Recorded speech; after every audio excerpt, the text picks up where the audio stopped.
nursing profession has endless possibilities, no matter which direction that you take. It wasn't ever that I wanted to leave the bedside, but I also wanted to be engaged on a higher level. The school that you choose is very important.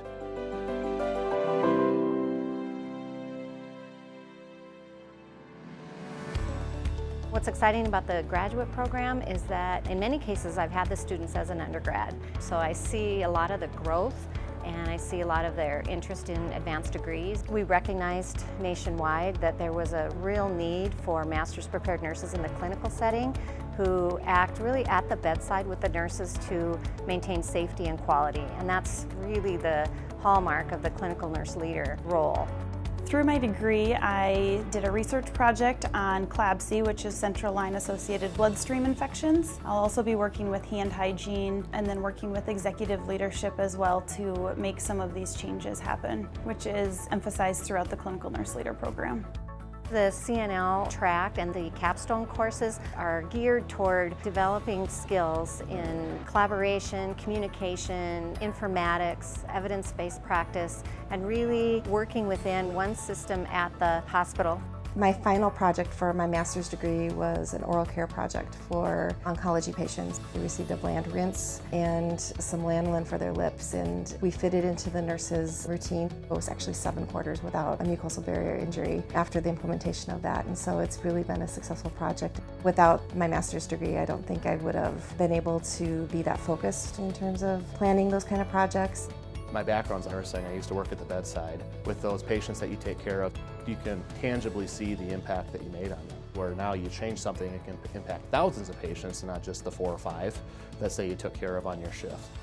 Your initial coursework is, say, with your family nurse practitioners in that group. So it's not just a silo of, say, your administration colleagues. You're exposed to the depth and breadth of advanced practice nursing. SDSU, I thought, did a great job with kind of setting that foundational stage, and then from there, really pertaining their curriculum to current issues.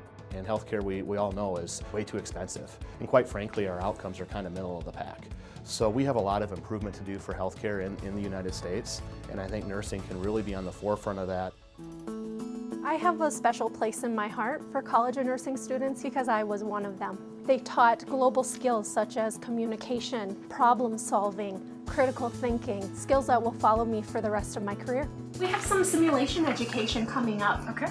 Here at Brookings Health System, I work about part of my role as a nurse educator and professional development. Do you notice a gap in care of patients at the bedside versus what you learned in a textbook? That's where quality comes into play. We have students go out into clinical settings around the state, especially with the shortage of providers in rural areas. I think that's one of the things we do really well with our nurse practitioner programs. Hi, Women's Center. How can I help you? I was able to continue to work while I was doing my master's program, which was extremely helpful because I was able to apply exactly what I was learning online immediately into the workforce. I loved the online format because I was able to study at my own pace. In addition to school and working full-time, I was getting married, moving, doing church council. It was really the best fit for me.